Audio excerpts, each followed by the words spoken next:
today's lab, we're going to do single replacement reactions, or some people call that single displacement. Displacement and replacement are all the same thing. And in today's lab, what we're going to do is take a look at the activity series of metals and also compare it to a hydrogen atom. The single replacement reactions, there's more than the two types we're going to see today, but the two types we're going to look at today is where you have a metal by itself, and if that metal is more active than the metal in a compound that you're mixing with it, a reaction will happen. An example of that would be this particular example. I have zinc by itself, and if zinc is more active than the metal it's trying to replace in a compound, then a reaction will occur. And in terms of the products, I'm going to say this: how well you performed in the nomenclature chapter is going to be a good predictor of how well you're going to do in single replacement reactions and also double replacement reactions. If you don't understand how cations and anions come together to form a compound, you're going to have a lot of difficulty in this particular experiment, and also in the double replacement that we'll do later. So let's say that you're told that zinc is more active than copper. So zinc will replace copper. So now zinc combines with sulfate.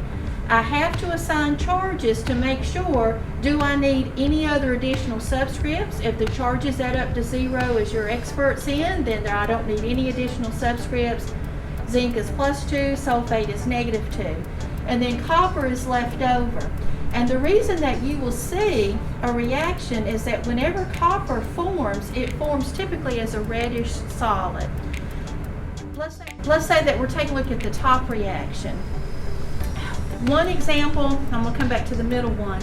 If a metal is more reactive than the metal it's trying to replace, reaction will happen.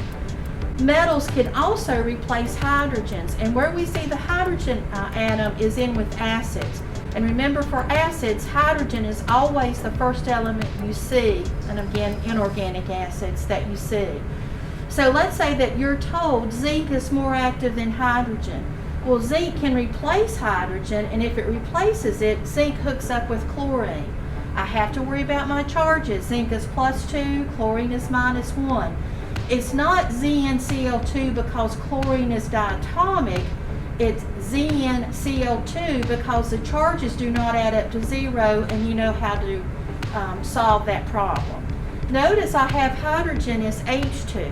When hydrogen is by itself, remember there are 7 of those diatomic elements that you've been asked to put to memory. Anytime hydrogen's by itself, then it has to be written as H2. Evidence for this particular reaction, I'll see bubbles because hydrogen at room temperature would be a gas. Now I have not balanced this chemical equation. That's something you can go back and balance later. And then in the last example on the board, we've got zinc reacting with magnesium sulfate. Let's say that you're told that zinc is less active than magnesium. Remember, whoever's by itself has to be more active than what it's trying to replace. If it's not, then NR stands for no reaction.